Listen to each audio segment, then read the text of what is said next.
এক ছিল শাকচুন্নি ভূত। এই ভূতকে সবাই ভয় পেত, কারণ সে গভীর রাতে নির্জন বন থেকে বেরিয়ে এসে গ্রামবাসীর ঘরে ঘরে হানা দিত।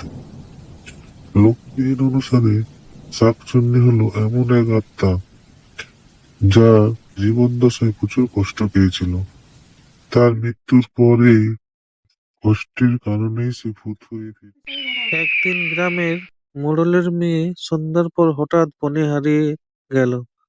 গ্রামের সব বলাবলি করতে লাগলো শাকচুন্নি তাকে নিয়ে গেছে। গ্রামের প্রবীণরা পরামর্শ দিলেন তাকে উদ্ধার করতে হলে সাহসী কাউকে বনটায় গিয়ে শাকচুন্নিকে খুঁজে বার করতে হবে। সাহসী যুবক রামু তখন স্বেচ্ছায় সম্মতি দিল। রামু মাঝরাতে বনের দিকে এগোতে লাগলো।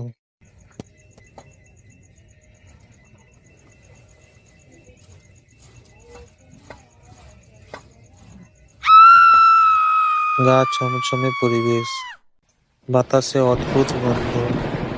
হঠাৎ করে সে দেখতে পেল দূরে একটা অন্ধকার ছায়া তার দিকে এগিয়ে আসছে।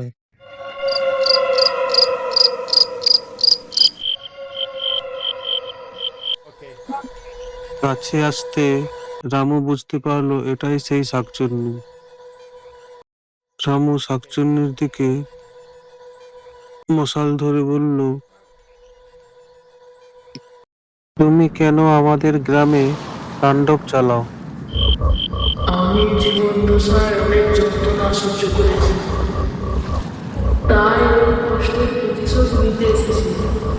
রামু তাকে শান্তভাবে বলল, তোমার আত্মাকে আমরা শান্তির প্রার্থনা করব, তবে দয়া করে আমাদের গ্রামকে ছেড়ে দাও।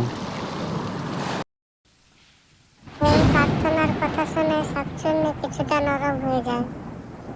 সে প্রতিজ্ঞা করল গ্রামবাসীর শান্তির জন্য সে আর কখনো গ্রামে ফিরে আসবে না।